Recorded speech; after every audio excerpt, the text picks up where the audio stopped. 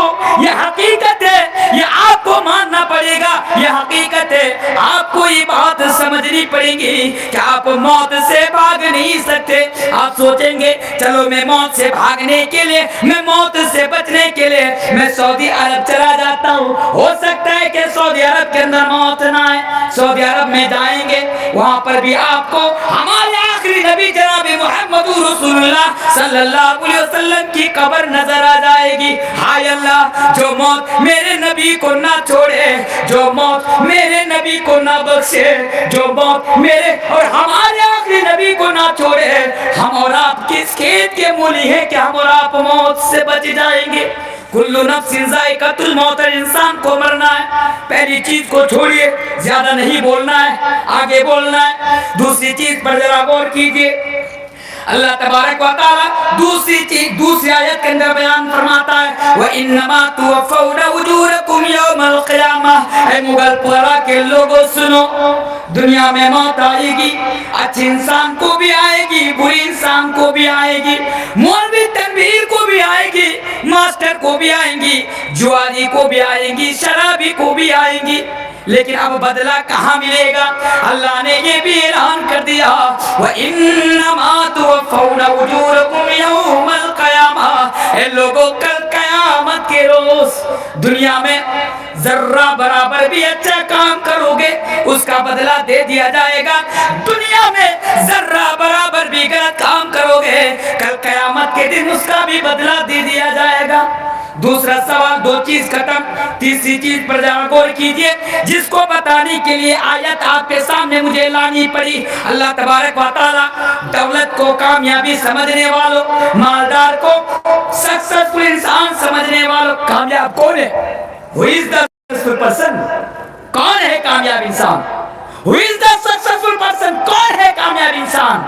اللہ فرماتا ہے فَمَنْ زُحْزِحَ عَنِ النَّارِ وَأُدْخِلَ الْجَنَّةَ فَقَدْ فَازَ. اور لوگوں, دنیا میں تو وہی انسان کامیاب ہے, دنیا میں تو وہی انسان کامیاب ہے جو انسان اچھا عمل کرے, قرآن و حدیث کے مطابق زندگی گزارے, اور کل قیامت کے روز اللہ تبارک و تعالی اس کو جہنم کے عذاب سے بچا لے اور جنت کے اندر داخل کر دے, جنت کے اندر پرویش کرا دے. اے اللہ تبارک و تعالی فرماتا ہے یہی انسان کامیاب ہے, یہی انسان کامیاب ہے. تم دنیا میں کامیاب ہونا چاہتے ہو؟ ہاں, آج کتنے نوجوان ہیں نوکری لینے کے لیے محنت کر رہے ہیں. دہلی میں جائیں گے, ہمارے جب میں دہلی جامعہ میں تعلیم حاصل کر رہا تھا, مثال ذرا سنیے گا, جب میں دلی جامعہ میں پڑھائی کر رہا تھا, جب میں وہاں کا اسٹوڈنٹ تھا, تو ہمارے کتنے ایسے ساتھی تھے جو IAS اور IPS کی تیاری کر رہے تھے. سنیے ذرا, IAS اور IPS کی تیاری کر رہے تھے. میرے بھائیوں, IPS کی تیاری کرنا, IAS کی تیاری کرنا یہ بڑا مشکل کام ہوتا ہے. 24 گھنٹے میں 18 گھنٹہ, 15 گھنٹہ, 16 گھنٹہ ان لوگوں کو پڑھنا پڑتا ہے. آج کتنے نوجوان ہیں سرکاری نوکری لینے کے لیے, بس ایک معمولی سی نوکری, 70,000, 50,000, 25,000 سیلری والی ایک جاب کے لیے, نوکری کے لیے کتنے نوجوان ہیں جو 24 گھنٹہ محنت کر رہے ہیں, 18 گھنٹہ محنت کر رہے ہیں. میرے بھائیو, کیوں؟ اس لیے کہ نوکری ملے گی تو چھوکری بھی ملے گی, نوکری ملے گی تو کامیابی بھی ملے گی. لیکن آپ بھول گئے یہ تو دنیا ہے صاحب.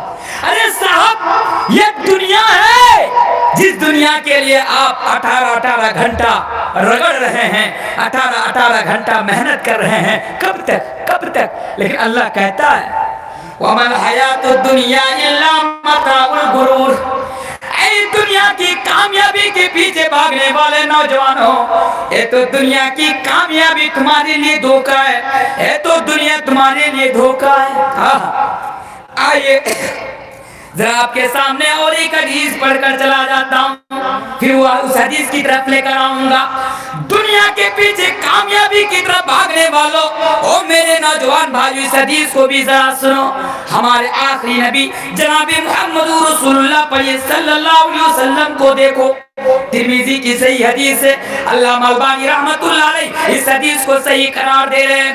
اللہ کے پیارے نبی جناب محمد رسول اللہ صلی اللہ علیہ وسلم کھجور کے پتوں سے بنی ہوئی چٹائی کے اوپر لیٹے ہوئے ہیں. حدیث ذرا سنیے. کھجور کے پتوں سے بنی ہوئی چٹائی کے اوپر لیٹے ہوئے ہیں. مخمل پر سونے والوں، قالین بچھا کر سونے والوں، گدا بچھا کر سونے والوں، تم کیا جانو کہ چٹائی کے اوپر سونے سے کیا تکلیف ہوتی ہے؟ تم کیا جانو کہ چٹائی کے اوپر لیٹنے کی وجہ سے کیا پریشانی ہوتی ہے؟ اللہ کے نبی چٹائی کے اوپر لیٹے ہوئے ہیں. نبی جب نیند سے جاگتے، نبی جب سو کر اٹھتے ہیں تو نبی کی پیٹھ کے اوپر چٹائیوں کا نشان پڑ جایا کرتا ہے. ہمارے آخری نبی اگر چاہتے تو دنیا کے اندر سب سے بڑا کروڑ پتی بن سکتے تھے. اگر ہمارے نبی چاہتے تو دنیا کے اندر سب سے بڑا رئیس اور سب سے بڑا امیر انسان بن سکتے تھے. لیکن ہمارے نبی ایک چٹائی کے اوپر لیٹ رہے، پیٹھ کے اوپر چٹائیوں کا نشان آ جاتی ہے، چٹائیوں کا نشان آ جاتا ہے. صحابہ نے دیکھا، صحابہ نے نبی سے اجازت مانگی، پرمیشن مانگی. یا اللہ کے نبی اگر آپ ہمیں اجازت دے دو، آپ چٹائی کے اوپر سوتے ہیں، آپ چٹائی کے اوپر لیٹتے ہیں اور لیٹنے کی وجہ سے آپ کو بڑی پریشانی ہوتی ہے، آپ کو بڑی تکلیف ہوتی ہے. اے نبی اگر آپ ہمیں کہہ دو، اگر آپ ہمیں پرمیشن دے دو، اگر آپ ہمیں اجازت دے دو تو آپ کے لیے نرم گرم بستر کا انتظام کر دوں، آپ کے لیے نرم گرم بستر کا انتظام کر دوں. میرے نبی نے فرمایا اے میرے صحابہ میں نرم گرم بستر کو لے کر کیا کروں؟ اے میرے صحابہ میں نرم گرم بستر کو لے کر میں کیا کروں؟ میں اس دنیا میں اس مسافر کی طرح آیا ہوں، اس دنیا میں اس مسافر کی طرح آیا ہوں. کون مسافر؟ جو راہ چلتے ہوئے جب تھک جاتا ہے، تھک جانے کے بعد ایک سایہ دار درخت کے نیچے لیٹ جاتا ہے. تھوڑی دیر لیٹ جانے کے بعد، تھوڑی دیر آرام کر لینے کے بعد، تھوڑی دیر سستا لینے کے بعد وہ اپنی منزل کی طرف چلا جاتا ہے، وہ اپنی منزل کی طرف نکل جاتا ہے. اے میرے صحابہ میں بھی اس دنیا کے اندر اس مسافر کی طرح آیا ہوں، مجھے بھی اس دنیا کو چھوڑ کر جانا ہے، مجھے بھی اپنے منزل کی طرف جانا ہے. نوجوانوں کس کامیابی کی طرف بھاگ رہے ہو؟ دنیا کی کامیابی؟ یاد رکھو دنیا کی کامیابی تمہارے لیے دھوکہ ہے.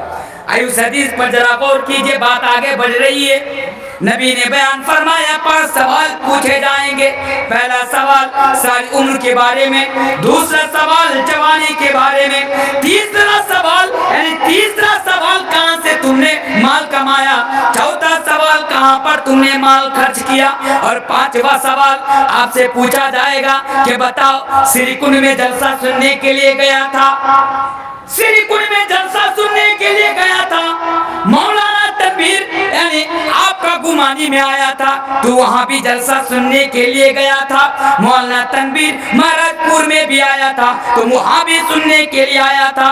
بتاؤ ہر روز یوٹیوب کے ذریعے سے تم نے جو دین حاصل کیا تھا، دین کے بارے میں جو نالج حاصل کیا تھا، تم جو دین کے بارے میں جانتا تھا، بتاؤ تم نے اس کے اوپر کتنا عمل کیا، کتنا عمل کیا، اس کے بارے میں پوچھا جائے گا. آج ہم اور آپ جلسہ سنتے ہیں، جلسہ سننے کے لیے آتے ہیں.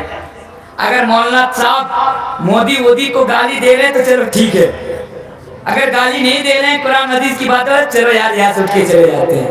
ہوتا ہے کہ نہیں ہوتا؟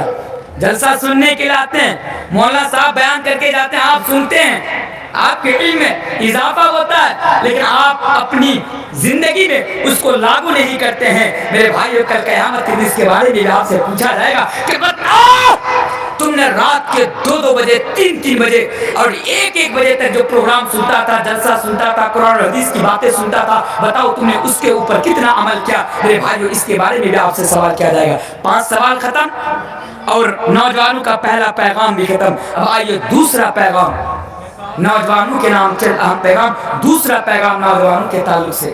اے نوجوانوں نماز کا اہتمام کرو. نماز کے بارے میں زیادہ دیر نہیں بتاؤں گا، کیوں جانتے ہیں؟ ہمارے پاس ایک بیماری ہے، جب نماز کے بارے میں کوئی مولانا بتاتے ہیں نا تو ہماری کھجلی شروع ہو جاتی ہے، پھر کھجلاتے اٹھ کے چلے جاتے ہیں اور نماز کے بارے میں کیا بولنا۔ لیکن میرے بھائیو، آج ہمارے سماج کے نوجوانوں کے اندر سب سے بڑی کمی جس چیز کی ہے وہ نماز کی ہے میرے بھائیو، وہ نماز کی ہے۔ آج نوجوان ہے میرے بھائیو، نماز سے ان کا کوئی لینا دینا نہیں۔ اگر آج ہمارے گاؤں میں جو مسجدیں ہیں، ان مسجدوں سے اگر بوڑھوں کو نکال دیا جائے تو میرے بھائیو مسجد میں تالا لگانے کی نوبت آ جائے گی۔ ہم نماز نہیں پڑھتے، بہت ہلکے سے لے رہے ہیں آج ہم اور آپ نماز کو۔ آج کا میرا دوسرا پیغام، زیادہ دیر نہیں، بس 5 منٹ میں بتاؤں گا، پھر تیسرا پیغام بتا کر انشاءاللہ میں دعا کر کے نکل جاؤں گا میرے بھائیو۔ دوسرا پیغام ہے نماز کا اہتمام کیجیے۔ نوجوانوں، نماز کا اہتمام کرو۔ نماز ایک ایسی عبادت ہے کہ نماز آپ کی دنیا بھی بناتی ہے اور نماز آپ کی آخرت بھی بناتی ہے میرے بھائیو۔ اگر نماز کو ترک کر دیں گے، نماز کو معمولی سمجھیں گے، آپ کی دنیا بھی برباد ہوگی اور آپ کی آخرت بھی برباد ہوگی۔ اس لیے نوجوانوں، اپنے خرافات کو، اپنے شیطان کو اپنے اندر سے نکالو اور نماز کا اہتمام کرو، نماز پڑھو، کیونکہ نماز کے بغیر کامیابی ممکن نہیں ہے میرے بھائیو۔ اور یہی تو نماز ہے کہ کل قیامت کے